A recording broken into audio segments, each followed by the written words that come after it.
How? How am I already out of video ideas? But I just made a similar video like 2 months ago. They never do. You think it'll work?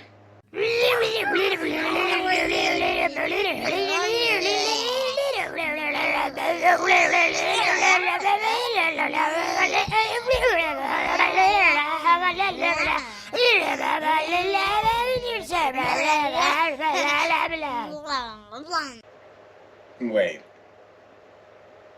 You can f***ing talk?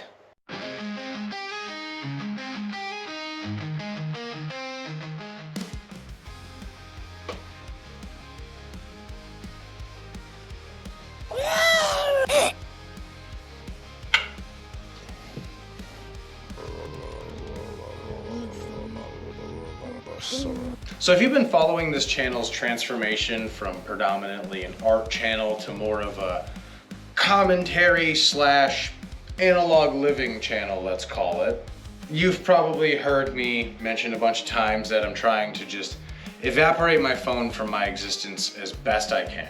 It's still incredibly difficult, especially now that I'm on the job hunt. I have to have email constantly going in my hand, which I hate. But in an effort to kind of step away from the hecticness that is the job market and every other market in this country right now, I thought, why not give you guys some of the tools that I use to just kind of step back and slow down. Now, this isn't another list video like I make sometimes. This isn't a ranking video or anything. This is, I don't know, 8 or 10 things that I use more or less every day that don't involve me touching glass, don't involve me swiping. So to start things off, I want to talk about my pocket notebook. I'm sure you've seen other videos, especially if you've wound up on a channel like mine that's still small but focuses on analog living. I'm sure you've seen other bigger channels that focus on the same thing really highlight these. I thought it was for the longest time. I love stationery. I have carried a notebook with me for the longest time, but I always carried the big college composition books. I love those because when you fill one, you're like, I'm the man. But you get the same feeling when you fill out one of these, and you can get a pack of 3 of these for I think $1. There's no way that this little book costs more than 50 cents. And if it does, grab it and then slap the person who's selling it to you for more than 2 quarters. But this is my daily driver. I use this anytime I have a cool thought. My to-do lists all live in here. I mean, I could tell you what I did on, I don't know, let's go March 16th. I had work at 4 o'clock and I had to charge my bike. Completely useless information, but I can also go back and go like, well, on that day I was doing blank, or I wrote down a cool quote that I heard. Something about putting plans on paper just makes them more tangible. And also, I'm just doing this now because I haven't done it today. I mowed the lawn, check that off. I weed whacked, check that off. And now, shoot this video. A couple months ago, one of my videos did really well on here, and it brought a lot of people to my channel, and they were talking in the comments about that book, The Artist's Way. And I looked into it, I read some of it, and if I'm being totally honest with you, I thought it was just not. It was just, I'm not gonna use the word cringe, but it just wasn't it. I don't wanna treat creativity as some sort of like spiritual being. But the one thing that I did take away from that was morning pages. This is my morning pages notebook. I did decorate it a little bit with a fun little sun saying, do me.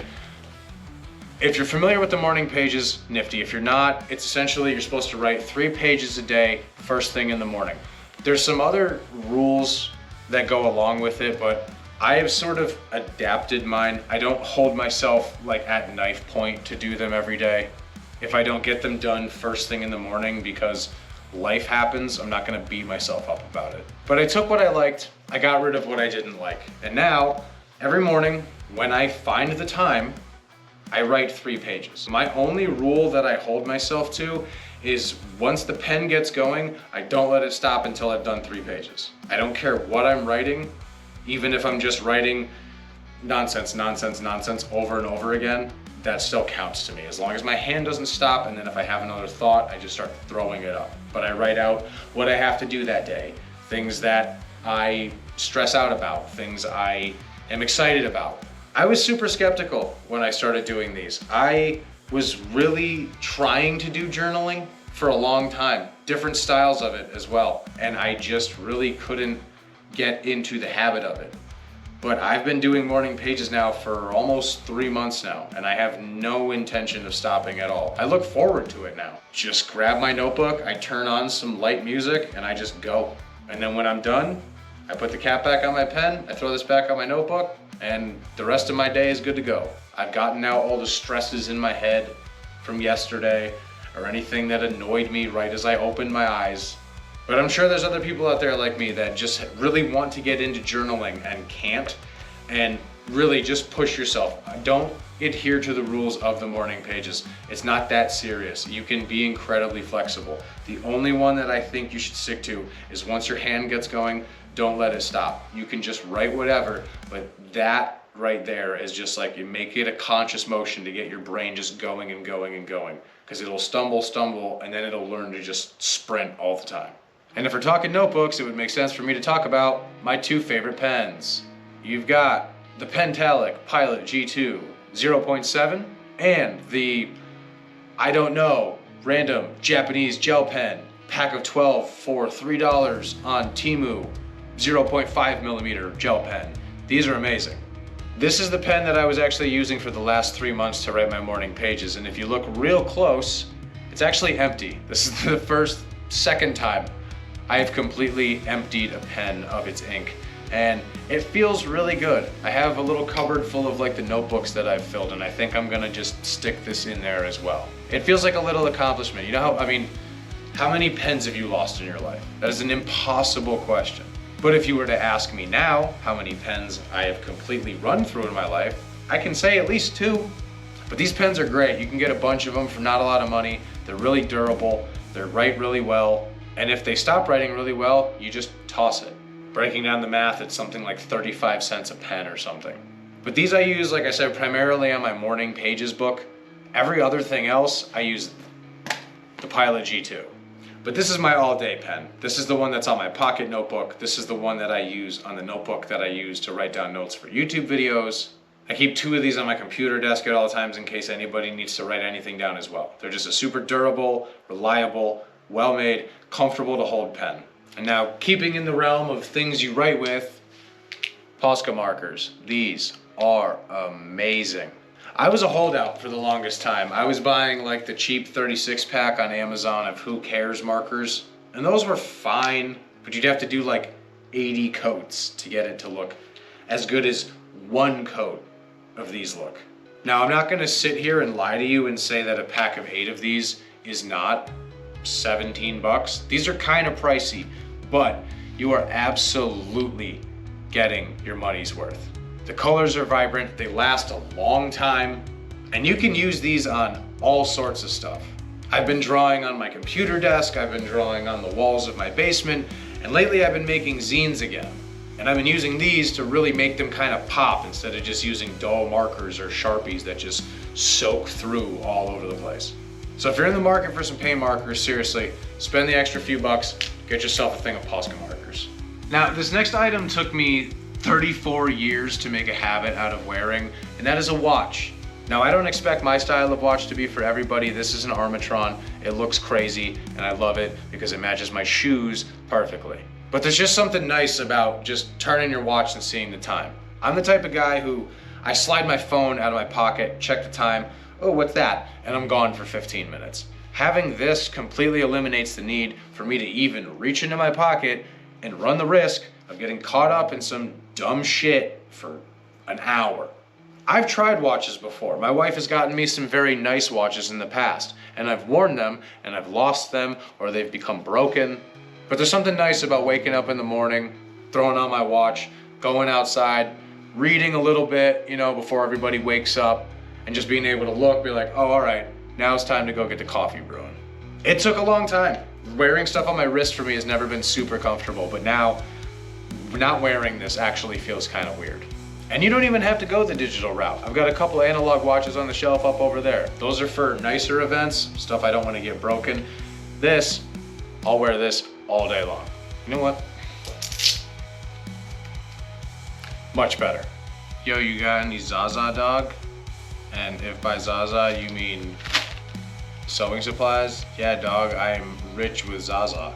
Now this is actually something that I learned strictly out of spite. I found a hat online that I really wanted to buy, and it had this neat idea on the side where you could attach like a pen or a lighter to the side of your hat, and I was like, that's a nifty idea. And then I got to thinking, how about I save myself like the $48 for the hat and just make the hat? This is like a 12-foot roll of just like 1.5 inch elastic, which was the exact same size as the hat. The entire bag of sewing supplies was, I'm gonna guess, $2. And learning how to do it on YouTube was free, and it took about 25 minutes. Now this is a lifelong skill that I have. Now I can sew clothes.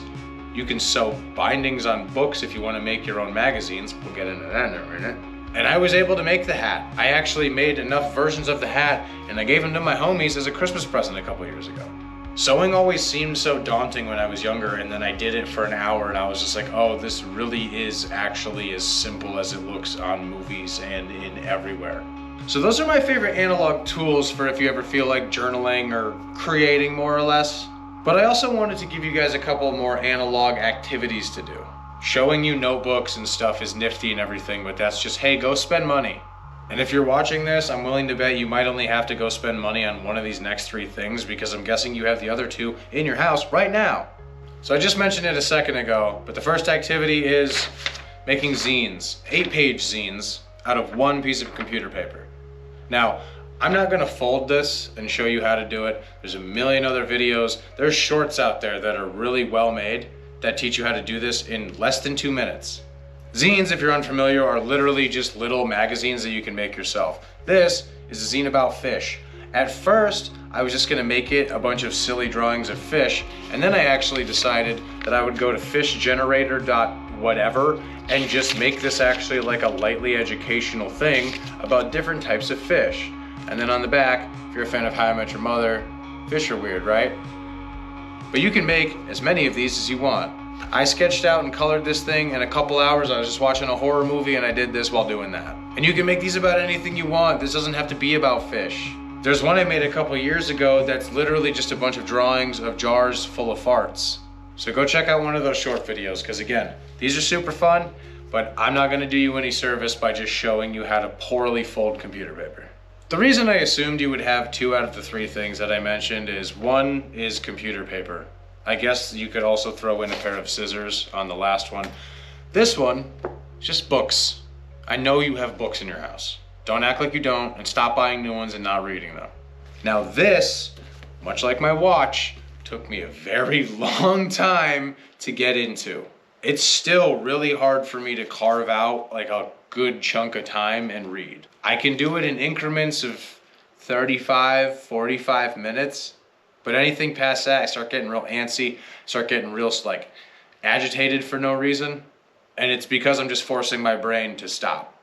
And it wants to go, and it just needs to stop. And it just needs to read On the Road by Jack Kerouac for the moment. My brain looks at a book and thinks like, well, we need to sprint through this whole thing as fast as we can. We don't need to do that. You don't need to do that. But I gotta say, there's nothing better than packing yourself a little blanker, going out in the hammock, throwing on some like lo-fi and just reading at like 7 in the morning. Nice cool 73 degrees, especially this time of year. Oh, can't beat it. Now the last activity, you might be going 3 for 3. You might have a basketball hoop in your house. Does your basketball hoop have a picture of Roger Goodell's face on it? Why does my basketball hoop have Roger Goodell's face on it? I'm a Patriots fan. That is just enough said. But I got my hands on this a couple years ago, and I gotta say, there's just something really nice about just rolling around on one of the office chairs, because I'm way too tall to shoot it standing up. So I sit in an office chair and just sort of like slide around and just shoot. And man, it's just like such a nice way to kill 20, 25 minutes. Like if I gotta go do something in half an hour, I'm probably gonna spend 20 minutes of that just scooting around in a chair, just throwing threes. And then being in the office chairs is crazy. You can go flying towards the door. You can do these like high speed flying fadeaways that are always fun to do. And now I know this was kind of a weird thing to put on the list, and I'm sure that it's not for everybody, because not everybody likes basketball. I'm not even that big of a fan of basketball, but this is a what the fuck?